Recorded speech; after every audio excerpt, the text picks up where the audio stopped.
الحمد لله نحمده ونستعينه ونستغفره ونؤمن به ونتوكل عليه ونعوذ بالله من شرور أنفسنا ومن سيئات أعمالنا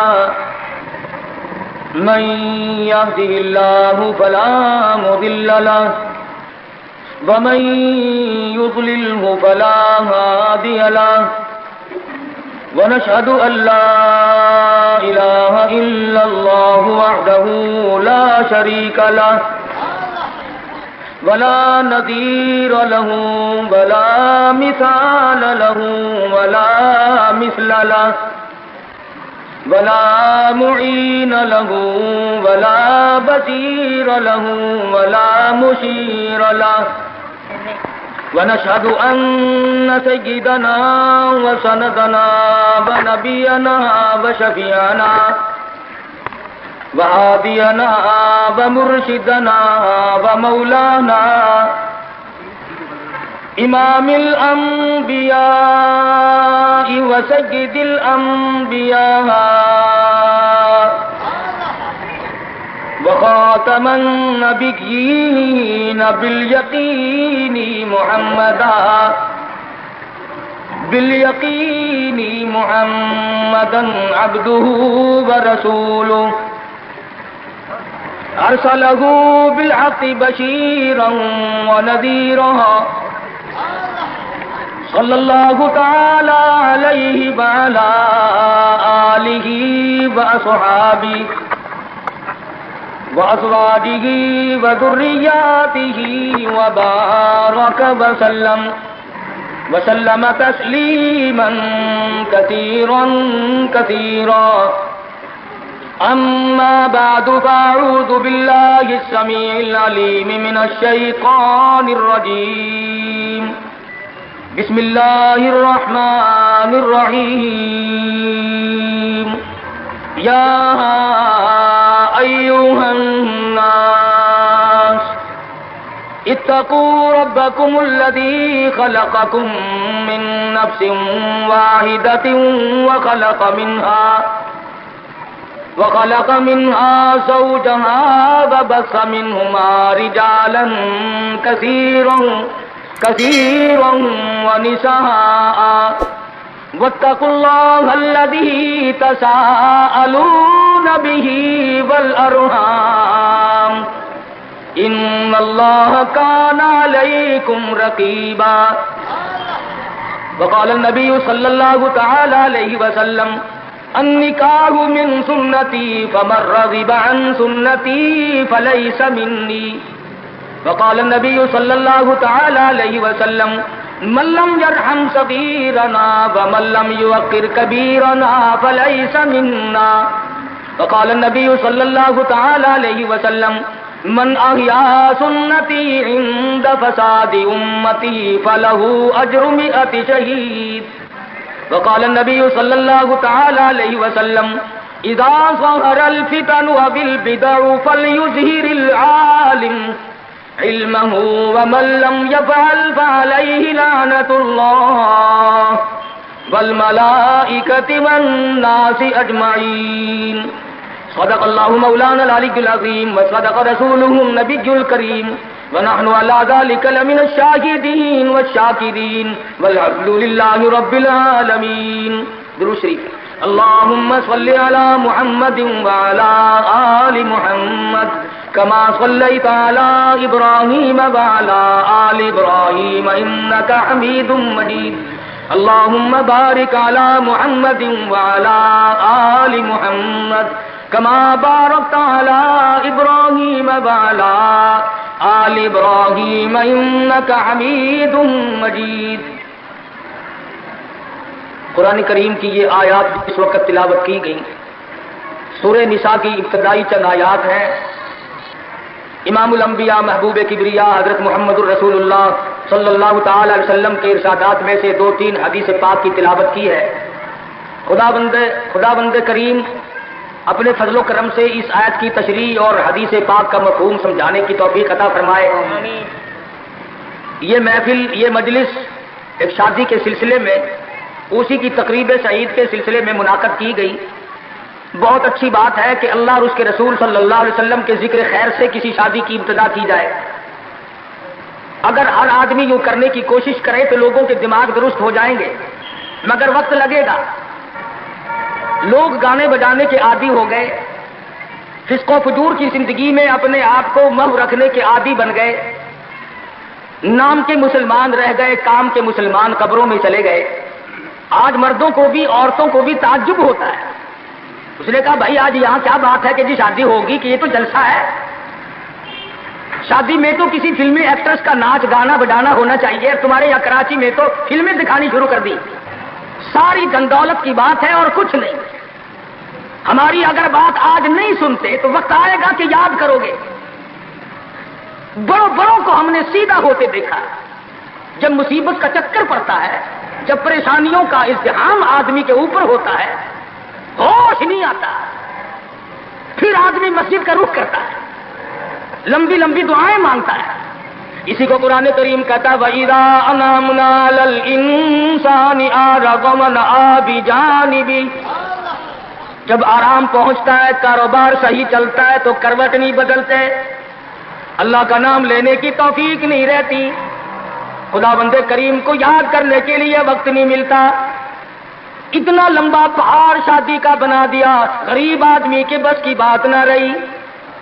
قرآن کریم کہتا ہے بادشاہت موجود ہو، دولت موجود ہو، سارا کاروبار صحیح چلتا ہو، وَإِذَا أَنَعْمْنَا عَلَى الْإِنسَانِ أَعْرَضَ وَنَأَىٰ بِجَانِبِهِ، اور جب مصیبت آئے وَإِذَا مَسَّهُ الشَّرُّ فَذُو دُعَاءٍ عَرِيضٍ، بڑی لمبی لمبی دعائیں مانگتا ہے، سجدے میں پڑھ کے روتا ہے اے پروردگار، او میرے رب میرے حال پہ کرم فرما۔ جب مصیبت ٹل جاتی ہے پھر خر مستی کرتا ہے۔ امام الانبیاء محبوب کبریا حضرت محمد مصطفیٰ صلی اللہ تعالی علیہ وسلم کی شادی کا وقت آیا، آپ بالکل نادار ہے، مفلس ہے، غریب ہے۔ ایک عورت نے آ کر آپ سے بات کی کہ آپ کی شادی کر دی جائے۔ قربان جاؤں، ارشاد فرمایا میری شادی ہوگی کیسے؟ گھر نہیں، در نہیں، زر نہیں، پر نہیں، میرے پاس تو ساز و سامان نہیں۔ وہ کہنے لگی ایسی عورت سے اگر نکاح ہو جائے جس کے پاس دولت بھی ہو، سب کچھ موجود ہو، ارشاد فرمایا میں کس طرح سے کروں، وہ مجھ سے بھی تو مطالبہ کرے گی۔ صاحب کہنے لگی سیدہ خدیجہ رضی اللہ تعالیٰ عنہ، جس کو مکے کے بڑے بڑے چودھریوں نے پیغام دیے تھے، نکاح کے لیے آئے تھے، بڑے بڑے لوگوں نے پیغام دیے، دولت مند آئے، چودھری آئے، مکے کے رئیس آئے، بڑے بڑے قریش آئے، لیکن خدیجہ کہنے لگی او لوگوں تمہیں کیا معلوم ہے، میں نے ملازم رکھ کے دیکھ لیا، میں نے کاروبار کرا کے دیکھ لیا، خدا کی قسم میں چوبارے پہ کھڑی تھی، جب حضور اکرم صلی اللہ علیہ وسلم چلنے لگے میرا سامان لے کر، میری آنکھوں نے دیکھا بادل نے چھاؤں کر لی تھی، بادلوں نے چھاؤں کی، میری آنکھوں کے سامنے سورج کی تپش زیادہ تھی، حضور کے سر پہ آ کر بادلوں نے چھاؤں کی۔ اور لوگوں میں تو ان کے بادلوں کے چھاؤں میں آنا چاہتی ہوں، میں غریب بے شک ہے، وہ یتیم ہے، لاوارث ہے، ان کا کوئی نہیں، میں اپنے آپ کو ان کے قدموں پہ نثار کرنا چاہتی ہوں۔ چنانچہ تیاری ہوئی، حضور نے فرمایا میں کیا تیاری کروں، میرے پاس تو کچھ نہیں، شہنشاہ کائنات ہو، عبداللہ کے بیٹے ہو، آمنہ کے در یتیم ہو اور پلے کچھ نہیں۔ ابو طالب نے نکاح کا خطبہ پڑھا، سیرت کی کتابوں میں موجود ہے، مقدمہ ابن خلدون میں، دیگر کتابوں میں ابو طالب کے یہ الفاظ ہیں او لوگوں آج اگرچہ میرے بھتیجے کے پاس دھن دولت نہیں، حکومت نہیں، تجارت نہیں، لیکن میرا یقین کہتا ہے ایک وقت آئے گا ساری دنیا کی دولت قربان کر دی جائیں گی۔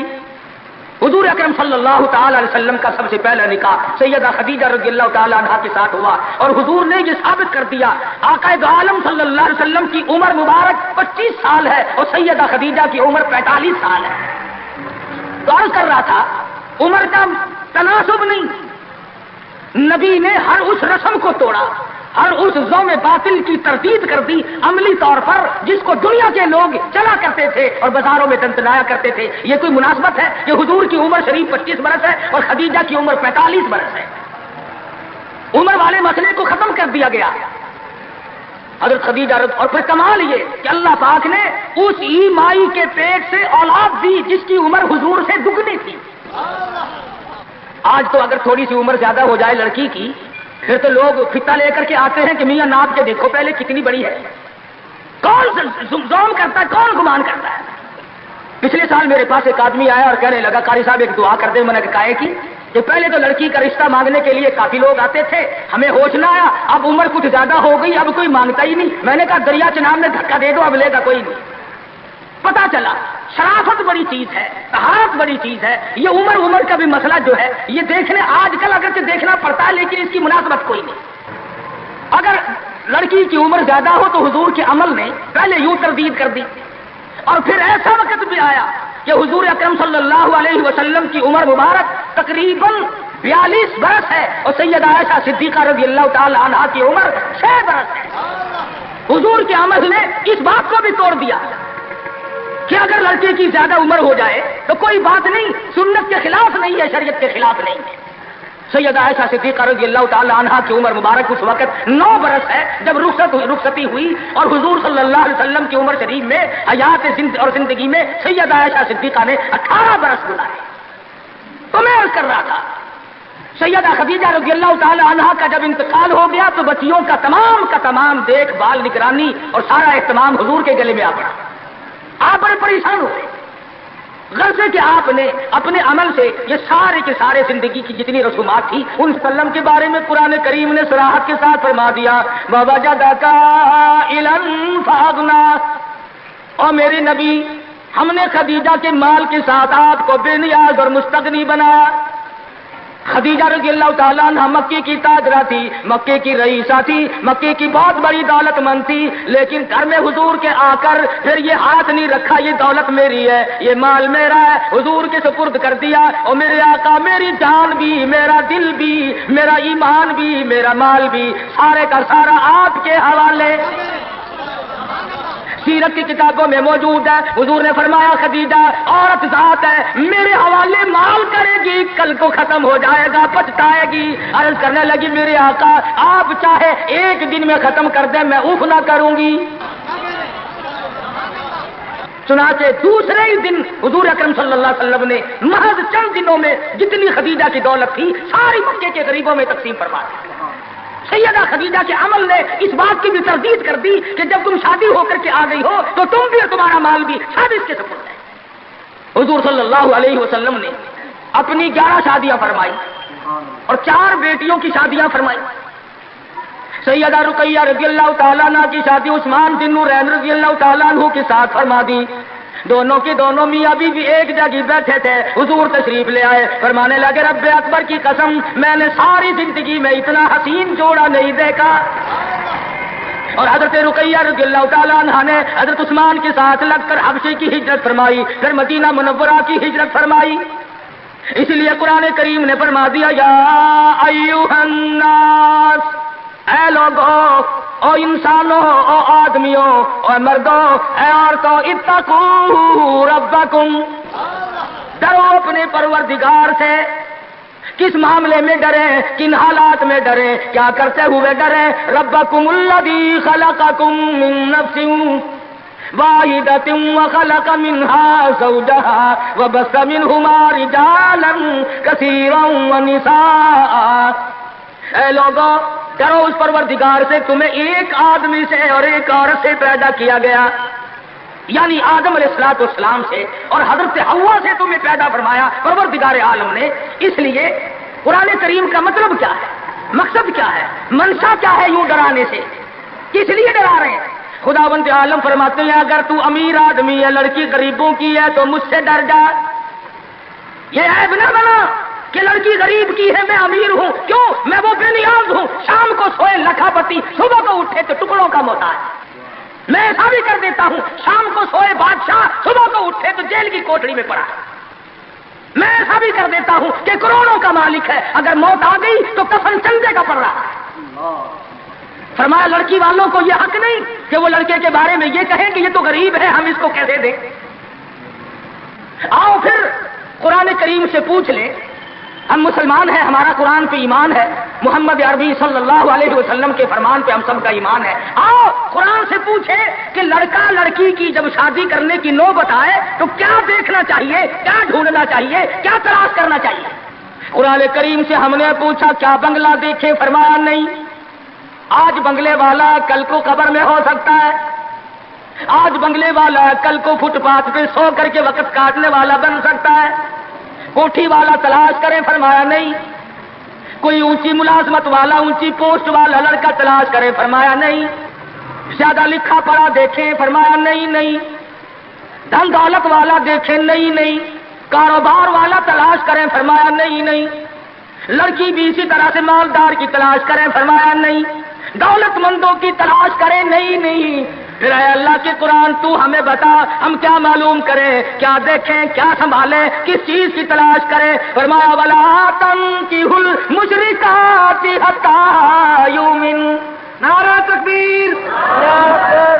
فرمایا لوگوں اگر مجھ خدا سے پوچھتے ہو، میرے قرآن سے پوچھتے ہو، میرے نبی سے پوچھتے ہو تو میں تو تمہیں ایک پہچان بتاؤں گا، ایک واقعہ بتاؤں گا، ایک نظریہ بتاؤں گا، ایک کیفیت بتاؤں گا۔ تمہیں سب سے پہلے یہ دیکھنا پڑے گا وَلَا تَنكِحُوا الْمُشْرِكَاتِ حَتَّىٰ يُؤْمِنَّ۔ اگر لڑکی مشرکہ ہے، شرک کرتی ہے، الہ العالمین شرک تو کرتی ہے مگر مالدار بڑی ہے، اے پروردگار عالم شرک تو کرتی ہے لیکن خوبصورت بڑی ہے۔ فرمایا وَلَأَمَةٌ مُؤْمِنَةٌ خَيْرٌ مِّن مُّشْرِكَةٍ وَلَوْ أَعْجَبَتْكُمْ۔ قرآن خود کہتا ہے مشرکہ لڑکی چاہے تمہیں مالدار نظر آئے، چاہے تمہیں خوبصورت لگے، آجبتکم قرآن کے الفاظ ہیں، تمہیں عجیب معلوم ہوتی ہو، تمہیں اس کے انداز، اس کی چال، اس کی ڈھال، اس کی رفتار، اس کا سونا چاندی تمہیں بہت بڑی چیز دکھائی دیتی ہو۔ فرمایا اسی طرح سے لڑکے کا وَلَا تُنكِحُوا الْمُشْرِكَاتِ حَتَّىٰ يُؤْمِنُوا وَلَعَبْدٌ مُؤْمِنٌ خَيْرٌ مِّن مُّشْرِكٍ وَلَوْ أَعْجَبَكُمْ۔ الہ العالمین لڑکا شرک تو کرتا ہے مگر مالدار بڑا ہے، لڑکا شرک میں تو ڈوبا ہوا ہے مگر خوبصورت بڑا ہے۔ قرآن کا اعلان سنو، پیغام سنو، فرمایا شرک سے بچنا، سب سے پہلے لڑکے لڑکی کا عقیدہ دیکھنا، اگر عقیدہ صحیح ہوگا تو بات بنے گی، اگر غلط عقیدے کی لڑکی آ گئی خاندان کا بیڑا غرق کر دے گی۔ حافظ جمال صاحب بول عیسیٰ قلندر رحمت اللہ علیہ پانی پت میں مزار ہے، میں اب ہندوستان گیا تھا تو اب بھی حاضری دینے گیا تھا۔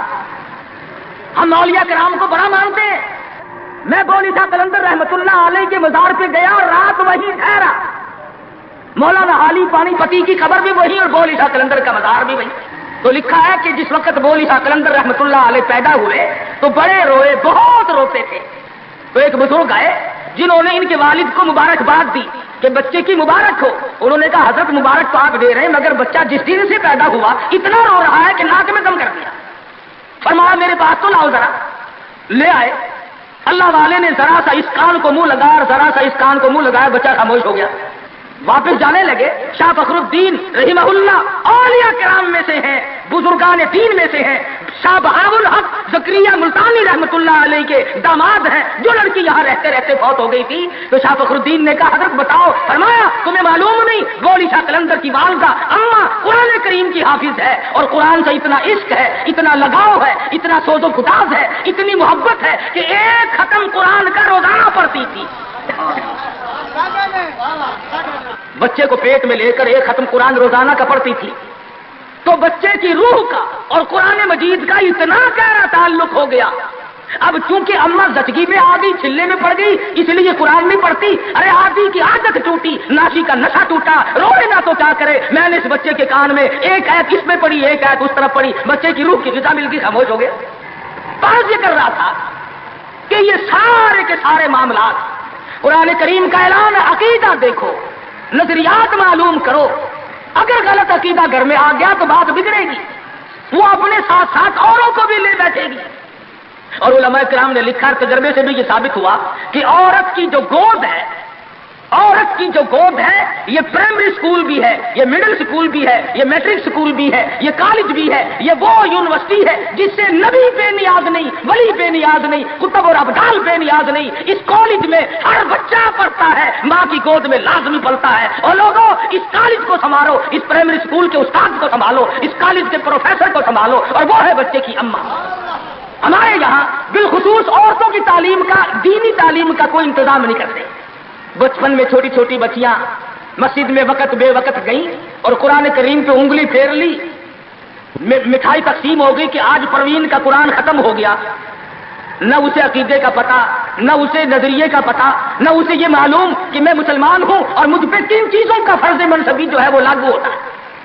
لعلہم یتذکرون، میرا کام ہے تمہیں قرآن کی آیتیں کھول کھول کے سمجھا دینا، اب عقل پکڑو یا مت مار لو، وہ تمہاری مرضی۔ تو فرمایا اتقوا ربکم الذی خلقکم من نفس واحدہ، او لوگوں غرور نہ کرو، تکبر نہ کرو، یوں نہ کہو میرا لڑکا خوبصورت نہیں، ہماری لڑکی بڑی خوبصورت ہے، بہت ممکن ہے شام کو سوئے حسن والی صبح کو اٹھے تو آنکھوں سے جواب مل جائے۔ اس لیے کالے گورے کی بات کو لانا یہ بھی خدا کے خود پہ اعتراض ہے، اور مالدار غیر مالدار کی بات کرنا یہ بھی خدا بند عالم کے اعتراض ہے، ذات پہ اعتراض ہوگا۔ فرمایا الذی خلقکم من نفس واحدۃ وخلق منها زوجها وبث منهما رجالا كثيرا ونساء، ایک آدم کی اولاد، ایک حوا کی اولاد، کسی کو کسی طرح کا فخر کرنے کی اجازت نہیں، کسی کو کسی طرح کا غرور کرنے کی اجازت نہیں، کسی کو کسی پر فوقیت جتانے کی اجازت نہیں۔ ہاں فرمایا ان اکرمکم عند اللہ اتقاکم ان اللہ علیم خبیر، تقوی، پرہیزگاری، اللہ اللہ کرنا، اللہ کی حضور میں زیادہ سجدے کرنا، یہ رحمت ایسی ہے جو آدمی کو اونچا کر دیتی ہے۔ علماء کرام نے لکھا ہے مکہ معظمہ میں اللہ پاک مسلمان کو زیارت نصیب فرمائے بیت اللہ شریف کی، آمین بھی نہ کہیو، عقیدے میں آمین بھی مہنگی ہو گئی ماشاءاللہ، اور ساری چیزیں تو مہنگی، ٹھیک ہے چلو تمہارے یہاں آمین بھی مہنگی ہو گئی، کیا کہنے تمہاری سبیتوں کے۔ مکہ مکرمہ میں ایک شخص ایک باندی کا ہاتھ پکڑے ہوئے ہے اور وہ کہنے لگا میں اس کو 20 اشرفیوں میں بیچتا ہوں۔ ایک بزرگ تھے بغداد کے رہنے والے، انہوں نے آپ کی اتنی کم قیمت کیوں بتا رہا ہے؟ وہ کہنے لگا اس میں عیب ہے۔ کیا عیب ہے؟ اس نے کہا یہ ہے کہ ساری رات نماز پڑھتی ہے اور سارا دن روزہ رکھتی ہے، اس میں یہ نقص ہے۔ اللہ والے نے خرید لی، اس نے کہا چلو میری ساتھ نماز پڑھ کے دیں، ایک کے بجائے 2 اللہ اللہ کیا کریں گے۔ چنانچہ عشاء کی نماز کے بعد اس بندی بھی پوچھا کہ اے میرے مالک کام ہے میرے متعلق؟ کہا کوئی نہیں۔ لکھتے ہیں کہ عشاء کی نماز کے بعد مصلے پہ کھڑی ہوئی تھی، صبح کی اذان ہو گئی، قرآن پڑھتی رہی ساری عمر، اور جب دن تو کہنے لگی اللہ والے تم بغداد میں رہتے ہو کوئی قرآن سنو۔ انہوں نے 2 آیتیں پڑھی، بےہوش ہو گئی، منہ پہ پانی کے چھینٹے پڑے، پھر ہوش آیا، پھر قرآن کی 2 آیتیں پڑھی، سورت حدیث پوری نہ پڑھ سکے تھے، ایک ہماری اور جان دے۔ کیسا ذوق تھا، کس قسم کی محبت تھی اللہ پاک رہا جانوں سے، اور کیا ایمان تھا کہ قرآن کریم کی شہید ہوگی، کوئی تلوار شہید ہوگا، کوئی لوہا شہید بنے گا، کوئی پتھر کھا کے مرے گا، ڈوب کے مرے گا، کوئی آگ میں جل کے مرے گا، کوئی ایکسیڈنٹ میں مرے گا، یہ اللہ والی خدا کا قرآن سن کے مرے گا۔ آج ہمیں یہ بات کہاں نصیب ہے؟ حضور اکرم صلی اللہ علیہ وسلم نے صحابہ کرام کو نکاح کی سنتوں کی تعلیم دی۔ ہمارے یہاں تو اتنا بکھیڑا بنا دیا کہ اب سنتوں جاری ہوگا کوئی پوچھتا ہی نہیں، حالانکہ خدا بند عالم روزہ اپنی قدرت کے تماشے دکھاتے ہیں۔ ابھی ہفتہ نہیں ہوا ایک بس فیصلہ آباد سے بارات لے کر کے چلی اور اس کی بس لاہور سے بارات لے کر کے چلی، شیخ پورے کے قریب تصادم ہوا، 9 آدمی ایک طرف سے، 7 آدمی ایک طرف سے، 13 آدمی موقع پہ مر گئے۔ دلہا بھی، دلہے باپ بھی، ماں بھی، بھائی بھی، سارا خاندان ختم ہو گیا۔ کیا پروگرام لے کر کے کھڑے ہوں گے، کیا ارادے لے کر کے چلے ہوں گے کہ یہ خوشی منائیں گے۔ لاہور کے جس محلے میں دلہن آنا تھا ہم اس محلے میں ٹھہرے ہوئے تھے، سجا رکھا ہے، یہاں مسحری بچھائی ہے، یہاں سامان رکھیں گے، یہاں فریج رکھا جائے گا، یہاں پنکھے رکھے جائیں گے، یہاں پر تمام مہمان ٹھہریں گے، خود قسم انتظار ہے سامان کا، اور کچھ دیر کے بعد 7 آدمیوں کے چھیچڑوں اور گوٹڑیوں کی گٹڑیاں بن کے آئیں۔ اس لیے ہمیں ہر حال میں اللہ کے قہر اور غضب سے ڈرنا چاہیے، ڈرتے نہیں۔ ہمارے ملتان میں ایک بہت بڑے ٹرانسپورٹ نے اپنی بچی کی شادی کا پروگرام بنایا، تو برات بھی بہت بڑی آنی تھی، بڑے گاجے ہو رہے تھے، بڑا ٹھیٹر تماشا کھانا پکانا. اچانک ٹیلی فون ہے کہ شور کوٹ کے پاس ٹکر ہو گئی، ساری کار ختم ہو گئی، جس میں لڑکا تھا وہ بھی ختم ہو گیا. ہاتھوں کی لکیر دیکھ کر لوگ تقدیر بتاتے ہیں.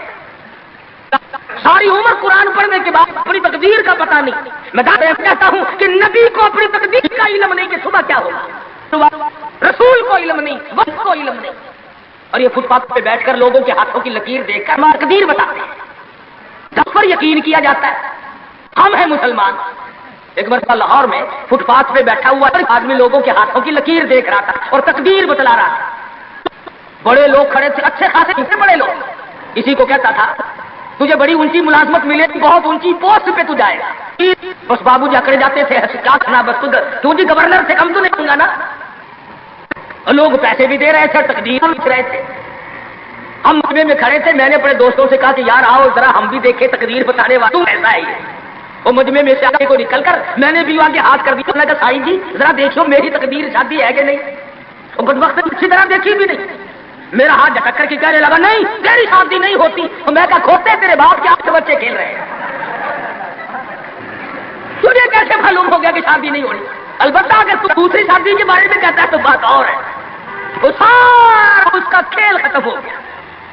غلط چیز، غلط عقیدے کی طرف بہت جلدی لوگ بھاگ جاتے ہیں. صحیح بات کی طرف محمد عربی صلی اللہ علیہ وسلم نے لوگوں 23 برس قرآن سنایا، قرآن بتایا، صحابہ کرام کا لشکر تیار کیا، ان کی زندگیوں میں انقلاب برپا کر دیا. ارے ٹوب کے جو مسلمان کہلاتے ہوئے آج نہ نبی کی صورت ہے، نہ نبی کی سیرت ہے، نہ نبی کی سنت ہے، نہ نبی کا طریقہ ہے. ارے آج تک کسی عورت نے ہم سے یہ نہیں پوچھا کہ ہمیں فاطمۃ الزہرا کا لباس تو بتاؤ.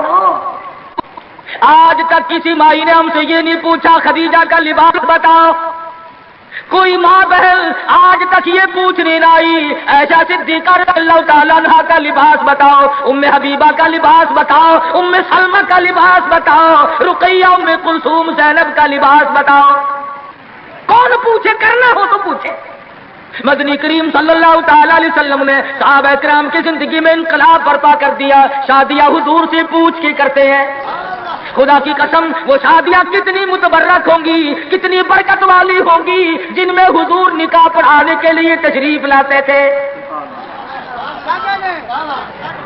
صحابی ہے مدنی کریم صلی اللہ علیہ وسلم کا، غریب ہے، نادار ہے، شکل کا بھی ایسا ہی ہے، چھوٹے سے قد کا صحابی ہے مگر حضور کا دیوانہ.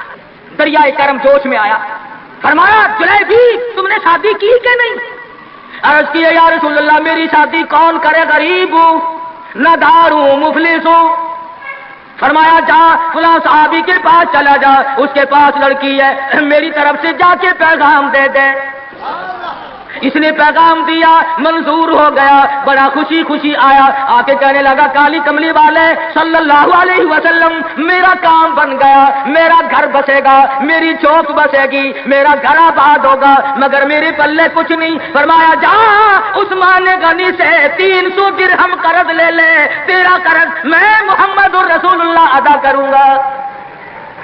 وہ کتنے خوش نصیب ہوں گے لوگ جن کی امداد شادی میں حضور فرمائے اور ضامن بن رہے. عثمان غنی کی خدمت میں گئے رضی اللہ تعالی عنہ کہ مجھے حضور نے بھیجا ہے 300 درہم قرض دے دے. حضور نے مانگا ہے، حضور ضامن ہے صلی اللہ علیہ وسلم. 300 لے کر کے بازار گیا، کچھ کپڑا خریدا، کچھ برتن لیے، کچھ ساز و سامان بنایا، جھوپڑی کی تیاری کی. اتنی دیر میں مدینے میں اعلان ہو گیا انفروا فی سبیل اللہ، اور مسلمانوں آؤ میدان میں. کفر نے اسلام کو للکارا ہے، تیار ہو جاؤ لڑائی کے لیے. کیسے ذہن بنا دیے تھے مدنی کریم صلی اللہ علیہ وسلم نے. جو کسی کے فرمان پہ مار کھائی جائے بڑی لذت آتی ہے. صحابی حضور کی خدمت میں نہیں جاتا اور میرے آقا جہاد میں جاؤں یا شادی کروں، آپ مجھے حکم دیں جو فرماؤ گے کروں گا. حضور کی خدمت میں نہیں جاتا، شادی کا پروگرام خود بخود ملتوی کر دیتا ہے. اسلام کی عظمت بڑی شے ہے، شادی اس کے مقابلے میں کوئی شے نہیں. زیور واپس کر دیے، کپڑا واپس کر دیا، برتن واپس کر دیے، گھوڑا تلوار لی، میدان جہاد میں سب سے آگے جا کے ٹکرا گیا اور زخم کھا کر شہید ہو رہا ہے۔ حضور میدان جہاد میں تشریف لائے، فرمایا میرا دیوانہ شادی میں مصروف ہوگا۔ کسی نے جواب دیا نہیں، وجرحت جرحا شدیدا، یا رسول اللہ ہمارے ماں باپ آپ پہ قربان ہو جائیں، وہ پیچھے نہیں، وہ تو 80 کے قریب زخم کھائے ہوئے نڈھال پڑا ہے، تلواروں تیروں کے 80 کے قریب زخم آئے۔ رحمت دو عالم صلی اللہ علیہ وسلم کا دریائے کرم جوش میں آیا، فرمایا اٹھا کر کے جلدی میرے پاس لے آؤ۔ صحابہ اٹھا کے لائے، رحمت والی گود میں سر رکھ دیا۔ اور لوگوں، کوئی اسپتال میں دم توڑے گا، کوئی ایکسیڈنٹ میں مرے گا، کوئی بیوی بچوں کے سامنے تڑپ تڑپ کے مرے گا۔ خدا کی قسم یہ صحابی کتنا خوش نصیب ہے، رحمت للعالمین کی رحمت والی گود میں دم توڑ رہا ہے۔ نعرہ تکبیر، نعرہ صحابہ۔ اور مدنی کریم صلی اللہ علیہ وسلم نے آخری وقت میں پیشانی پہ بوسہ دے کر کے فرمایا فزت برب الکعبہ، اور نوجوان رب کعبہ کی قسم تو بڑا کامیاب ہے۔ حضور کی گود میں دم توڑ رہا ہے، کیا خوش نصیب ہے، دیدار کرتا ہوا جا رہا ہے رحمت دو عالم کا، گود حضور کی، دیدار حضور کا، ہاتھ حضور کا، پیشانی حضور چوم رہی ہے۔ ارے لاکھوں مرنے قربان کر دو اس صحابی کے ایک شہادت میں۔ اور پھر توجہ کرنا، ایک بات بتاؤں، بخاری شریف کی روایت میں ہے کہ صحابی کا جب دم ٹوٹنے لگا، جب آخری وقت آیا، حضور کی گود میں سے اچھل کر تڑپ کر اپنا رخسار حضور کے قدموں پہ رکھ دیا، حضور کے قدموں میں دم دیا۔ مدینہ منورہ میں اعلان کر دیا گیا شہید ہو گیا صحابی، آؤ نماز جنازہ تیار ہے۔ چاروں طرف سے لوگ آئے، سارا مدینہ ٹوٹ کے آیا۔ جب جنازہ لے کے چلنے لگے، ابو ہریرہ نے دیکھا کہ مدنی کریم صلی اللہ علیہ وسلم اپنے قدم مبارک بچا بچا کر کے رکھ رہے ہیں، جیسا کہ کانٹوں سے بچایا جاتا ہو، روڑوں سے بچایا جاتا ہو۔ ابو ہریرہ نے پوچھا میرے آقا اینٹ نہیں، روڑا نہیں، پتھر نہیں، آپ کس چیز سے قدم مبارک بچا رہے ہیں؟ فرمایا اس صحابی نے شادی والی عمر بھر کی تمنا، عمر بھر کی حسرت کو، عمر بھر کے ارمان کو، عمر بھر کی آرزوؤں کو حضور کے لائے ہوئے اسلام کی عظمت پہ قربان کر دیا۔ حضور فرماتے ہیں انی ارا مالا ترا، میں تمہیں کیا بتاؤں، اس کا جنازہ پڑھنے کے لیے آسمان سے 4000 فرشتہ آیا ہوا ہے۔ سنت کی اتباع بہت بڑی چیز ہے۔ مدنی کریم صلی اللہ علیہ وسلم نے اپنی بیٹیوں کی شادیاں کر کے صاف صاف بتا دیا کہ یہ طریقہ کار ہے، اس سے زیادہ اور کوئی حقیقت نہیں۔ سیدہ فاطمہ الزہرا رضی اللہ تعالی عنہا کی شادی کا وقت آیا، یہی رجب کا مہینہ ہے۔ ابو بکر صدیق رضی اللہ تعالی عنہ اور فاروق اعظم کو بلایا، فرمایا تمہیں پتا ہونا چاہیے فاطمہ الزہرا سیانی ہو گئی ہے، میں نے نکاح کرنا ہے، مشورہ دو کس سے کروں۔ سبحان اللہ، نبی کے وہ مشیر بھی کتنے خوش نصیب ہیں کہ حضور اپنی بیٹی کے بارے میں بھی صدیق اور فاروق سے صلاح فرما رہے ہیں، مشورہ لے رہے ہیں۔ دونوں کے دونوں نے صاف فرمایا کہ علی سے بہتر کوئی نہیں۔ اندازہ لگاؤ وہ آپس میں اتنی محبت رکھتے تھے کہ ایک دوسرے کی شادی کے بارے میں حضور کو مشورہ دے رہے ہیں۔ فرمایا بہت اچھا، علی مرتضیٰ کو بلاؤ۔ بلا کے فرمایا کہ یہ میرا بھی ارادہ ہو گیا، اور ان دونوں حضرات نے مشورہ دیا کہ خاتون جنت کا نکاح تیری ساتھ کیا جائے، کچھ ہے پلے حق مہر دینے کے لیے؟ کہا یا رسول اللہ میں تو سپاہی آدمی ہوں، میرے پلے کیا ہے، یہ تلوار ہے اور یہ میری زرہ ہے جسے پہن کر میں جنگ کرتا ہوں، اور میرے پلے دھن دولت کچھ نہیں۔ تو فرمایا کہ یہ زرہ جو ہے اسی کو بیچ کر پیسے بنا لا۔ حضرت علی اٹھے، بیچنے کے لیے بازار جا رہے ہیں، راستے میں عثمان غنی ملے، فرمایا علی کہاں چلے؟ کہا میری یہاں شادی ہے، نکاح ہے، یہ زرہ بیچنے چلا ہوں، میں اپنی حق مہر دوں گا۔ فرمایا آجا سودا کریں گے۔ عثمان نے، علی مرتضیٰ نے سودا کیا، 400 درہم میں سودا ہو گیا۔ جب اٹھ کے چلنے لگے حضرت عثمان نے زرہ بھی پیسے بھی حضرت علی کو واپس کر دیے اور فرمایا کہ خاتون جنت کی شادی ہو، حضرت عثمان کا ہو، میں بڑا راضی۔ حضرت عثمان غنی رضی اللہ تعالیٰ عنہ سے پیسے لے کر حضرت علی حضور کی جب خدمت میں گئے تو فرمایا زرہ بھی لے آئے، پیسے بھی لے آئے کہ ہاں عثمان نے سب کچھ دے دیا۔ حضور صلی اللہ علیہ وسلم کے بے ساختہ ہاتھ اٹھ گئے، فرمایا عثمان تجھ پر خدا رحم کرے، تو نے ساری عمر میرا ہاتھ بٹایا۔ تو حضرت عثمان غنی سے حضور بڑے راضی تھے۔ ایک چکی خریدی گئی، ایک مشکیزہ خریدا گیا، اور حضور صلی اللہ علیہ وسلم نے سادگی کے ساتھ نکاح فرمایا اور رخصت کر دیا، اور خود حضور سر پہ ہاتھ پھیر کر رخصت فرمانے کے لیے تشریف لے گئے اور برکت کی دعا کر کے واپس آ گئے۔ بتانا یہ چاہتا تھا کہ شادیوں کو لمبی چوڑے پکھنڈ اور یہ جو بنانا ہے وہ ہم نے بنائے، یہ سارے کا سارا رسموں کا کنواں ہم نے کھودا ہے، مہینوں پہلے انتظامات، مہینے پہلے بعد کو انتظامات، پھر لینا دینا۔ آج کل ویسے بھی چیزیں نہیں ملتی، مار سر میں درد ہو جاتا ہے کہ چینی کیسے پیدا کرے، گھی کیسے پیدا کرے، کہاں سے لائے اور کیا کیا جائے۔ میں یہ کہتا ہوں کہ لوگوں سادگی پہ آ جاؤ، نبی کی سنت پہ آ جاؤ، نبی کی غلامی میں آ جاؤ، اللہ اور اس کے رسول کے فرمان پہ آ جاؤ، سارے مسئلے چٹکیوں میں حل ہو جائیں گے انشاءاللہ۔ کوئی تکلیف نہیں کسی کو ہوگی، بالخصوص شادی کے بارے میں۔ آج غریب آدمی سوچتا ہی رہ جاتا اور بنتا ہی کچھ نہیں۔ تو صحابہ کرام نے اپنی زندگیوں میں ایسی تبدیلی کی تھی۔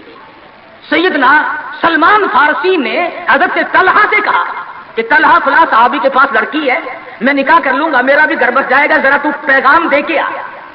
حضرت طلحہ جب پیغام دینے گئے تو گھر والوں نے کہا کہ بھائی سلمان کو تو ہمارا پروگرام نہیں بنتا، البتہ اگر تو چاہے تو ہم ابھی نکاح کرتے ہیں۔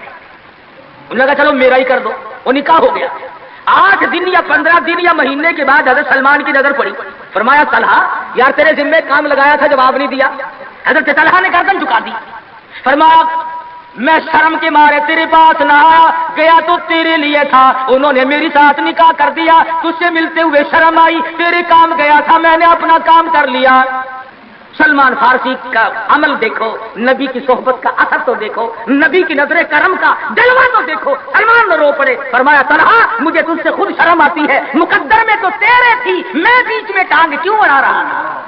تو میں عرض کر رہا تھا کہ یہ ساری زندگی شادی کی ہو، غمی کی ہو، ہماری حضور اکرم صلی اللہ علیہ وسلم کے فرمان کے مطابق ہونی چاہیے، پھر ہماری خوشیاں بھی رہیں گی، اور جتنی سادگی برتو گے اتنا ہی اس میں فائدہ ہوگا۔ افزائش نسل کے لیے اللہ پاک نے ایک ذریعہ بنایا۔ عیسائیوں میں کچھ اور طریقہ ہے، یہودیوں میں کچھ اور طریقہ ہے، ہندوؤں میں کچھ اور طریقہ ہے، سکھوں میں کچھ اور طریقہ ہے، اور ہمیں محمد مصطفیٰ صلی اللہ علیہ وسلم نے یہ طریقہ بتلایا کہ گواہوں کی موجودگی میں قاضی نکاح پڑھانے والا ایجاب و قبول کر دے، بس نکاح تو اس کا نام ہے۔ تو قرآن کریم نے ان تمام چیزوں کی تردید کی ہے۔ ہمیں سب کو اپنی زندگیوں میں، اپنے بچوں کے اور بچیوں کے معاملات میں ان چیزوں پہ عمل کرنا چاہیے، اپنی زندگی کو سادہ بنا۔ خدا کے پیغام کو مانو، امن ہو جائے گا گھر گھر میں، قبیلے میں، برادری میں سکون آ جائے گا، چین آ جائے گی، راحت آ جائے گی۔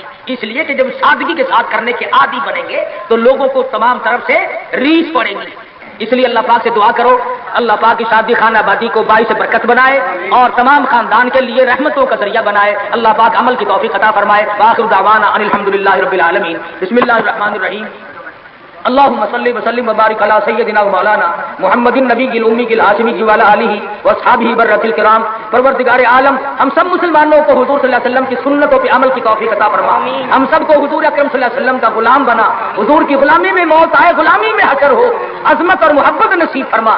یا اللہ جتنی مشکلات بچے والوں کے لیے، بچیوں والوں کے لیے ہیں، یا اللہ سب کو آسان فرما دے، یا اللہ سب کی پریشانیوں کو دور فرما دے، اور ہر ماں باپ کو اس فرض منصبی سے ادا ہونے کے حالات اور اسباب پیدا فرما دے۔ الہی جتنے بھی مسلمان مرد عورت قبروں میں چلے گئے سب کی بخشش فرما دے، ہم سب کو جنت الفردوس عطا فرما، جہنم کے دردناک عذاب سے محفوظ فرما۔ ربنا تقبل منا انک انت السمیع العلیم وتب علینا انک انت التواب الرحیم۔ صلی اللہ علی حبیبہ محمد وآلہ وصحبہ اجمعین برحمتک یا ارحم۔